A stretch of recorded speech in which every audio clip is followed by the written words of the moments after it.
People often head out to lakes, maybe a quiet marge, looking for that total isolation, that peace. Right, seeking solitude. Yeah. Far from everything. But what happens when that quiet place isn't peaceful? When it throws something at you that just, breaks your sense of reality? Exactly. And that's what we're looking at tonight. We've got these accounts, 3 really disturbing stories from people who were just out fishing. Simple fishing trips? Yeah, but the common threads are, the isolation, the darkness, often near water, and encountering, things, or people acting in ways that are deeply unnatural. These are tales of pure dread. So tonight, we're diving into that fear, exploring 3 accounts of sheer horror from the lakes, marshes, and reservoirs of America. This is for you, our listeners at Horror Docs. We'll touch on an isolated lake encounter, a really unsettling event in a murky marsh, and a trespassing incident at a reservoir that went very wrong. Okay, let's start with the first one. This involves 2 brothers fishing at a pretty secluded lake. They like going late, low light conditions. Preferred time for them, less people, maybe better fishing. So they're out there, it's late evening, sun's gone down, and they see something rippling on the far side of the lake. It's a big lake, mind you. Not just a fish breaking the surface? No, they realized pretty quickly it was bigger, like an upright shape. Yeah. Dark. Then it became clear it was a person. Okay, strange. Someone's swimming after dark in a private spot. Yeah, already a bit weird. But then the person starts moving, swaying kind of rhythmically. The description says their movements were perfectly fluid, almost like they were, commanding the water. That sounds incredibly eerie, not just swimming, but performing. Right. Their heart started pounding. That feeling of we need to leave started creeping in. I can imagine just watching that in the dark. Then the person just slips beneath the surface. Gone. Okay. And one of the brothers, JJ, he does something interesting. He pulls out his phone and starts a stopwatch. He timed how long they were under. Why? I think that initial unease, the unnatural movement, it made them need some kind of objective measure. The situation felt off, and maybe timing it was a way to grasp onto something concrete. That makes sense. A way to quantify the weirdness. So what happened? The timer kept ticking. Past 1 minute, past 2 minutes.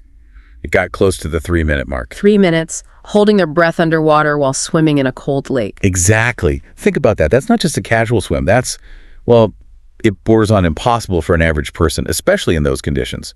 Cold water, dark, no gear. Right. Professional freedivers train for years in controlled environments. This is something else entirely. Did they try to rationalize it? They mentioned thinking maybe some Olympic swimmer training, but it felt wrong. And then the person surfaced again. Close by. Much closer, maybe a fifth of the way across the lake towards them now. Oh, wow. Okay. And they could see her properly this time. It was a woman. Long brown hair, dark green swimsuit. The account even says she was, quote, kind of beautiful. So she surfaces after this incredible feat looking normal. Normal and apparently unbothered by the cold or, holding her breath for almost 3 minutes. She gives them this alluring smile. Okay, this is getting deeply unsettling. What did she do? She asked them to come in, join her in the freezing water. After everything they just saw, no way. That's what they thought. They refused, obviously. Said they were leaving. And her demeanor just flipped. Flipped how? She called them bees. Just like that, the smile vanished, replaced by rage. Oh, from inviting to insulting in a second. And then the moment they actually turned to leave, she started screaming, just no, at the absolute top of her lungs. Oh my God. But it wasn't just yelling no, it devolved into this frantic, horrible shrieking. The source described it as sounding like someone being stabbed. That's horrifying. Pure terror sound. They didn't wait. They just ran. Scrambled back towards their car as fast as they could. Did the screaming stop? They said they could still hear it following them, echoing across the water, until they were maybe halfway to the car, just haunted by that sound and the thought that maybe, just maybe, she could get out of the water and come after them. That immediate switch from seemingly normal, if odd, to something utterly terrifying. That sudden hostility combined with the impossible endurance.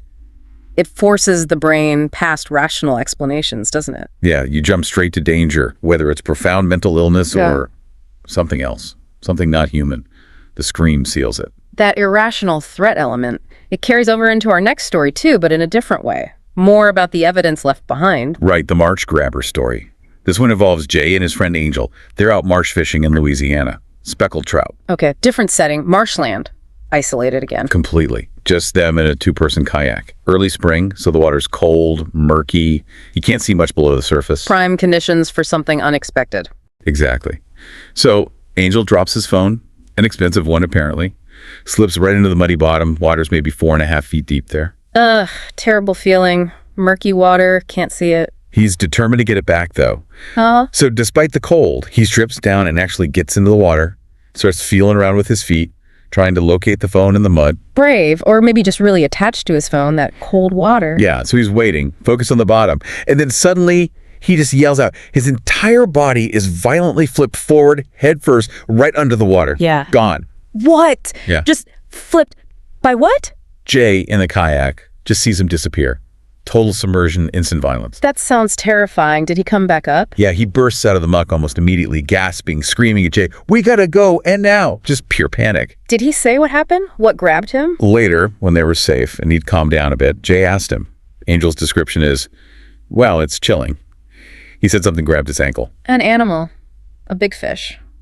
Alligator gar, maybe? Snapping turtle. That's what you'd think, right? But Angel was adamant. He was an experienced marsh fisherman, knew what was usually in those waters. He said it was, and this is the key part, not exactly a hand. Not exactly a hand. What does that mean? He couldn't define it better. Not tentacles, he said, not teeth, Yeah. just something wrapped around his ankle. But the strength was incredible. It wasn't just holding him, it was pulling, trying to drag him down and away from the kayak. Wow. So something strong enough to flip him and pull him, but with a grip he couldn't identify as any known creature. Exactly. He was completely convinced it wasn't any fish or animal he had ever encountered or heard of in all his years fishing there. Jay, the narrator, said he looked into it, tried to find logical explanations, but came up empty. Angel's certainty just left this lingering, deep unease.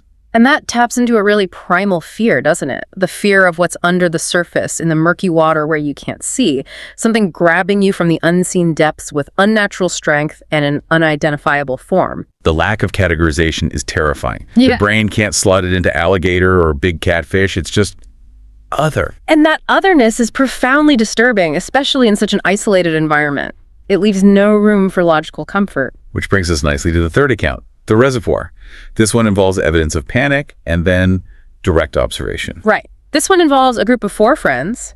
The narrator, someone named Kat, Nick, and Megan, they went to this small reservoir. Key detail. Yeah. It was clearly marked, no trespassing. Yeah. They got in through a hole in the fence. Yeah. So already stepping outside the bounds a bit. Setting the stage for something illicit, perhaps, adds to the tension. They get to the water and they find something odd wedged in the reeds. A canoe. It's there. Abandoned or just pulled ashore. Looked abandoned, but recently. And the scene inside was just bizarre. A fishing rod was still dangling over the side, line in the water, tackle box open, half-eaten sandwich sitting there. Okay, that's weird. Like someone just vanished mid-activity. Exactly. But the truly chilling detail, on the main seat there was a cell phone, locked, but the flashlight app was on, shining. Wait, the flashlight was on, left behind. Think about that. Why would anyone have a perfectly good working phone, their light source, their communication, just sitting there, illuminated, unless they left in absolute blind panic? Or unless something stopped them from taking it. That's Yeah. deeply unsettling. It's a huge red flag. That phone is the anchor to rationality, and it's been abandoned in a way that makes no sense. The logical puzzle itself becomes the source of dread, right? You start running scenarios, none of them good. Precisely. The evidence of someone else's probable terror is incredibly potent. So what did the group do? They're standing there, freaked out by the canoe, trying to process it. And then Megan just gasps, points. What did she see? Across the reservoir, standing knee-deep in the water. A person, perfectly still, facing them, just watching. Oh no, how long have they been watched? They had no idea. Could have been the whole time they were looking at the canoe. The realization that they weren't alone, that they were being observed, it changed everything. Instant shift from mystery to potential threat. Total threat. They immediately started packing up their stuff, quiet panic setting in. Let's get out of here. Did the watcher react? Oh, yeah. As they started moving away, the person across the water started screaming at them, cursing, yelling, "Get out! Get out of here!" Aggressive. Okay, time to run. Definitely. But then it escalated again.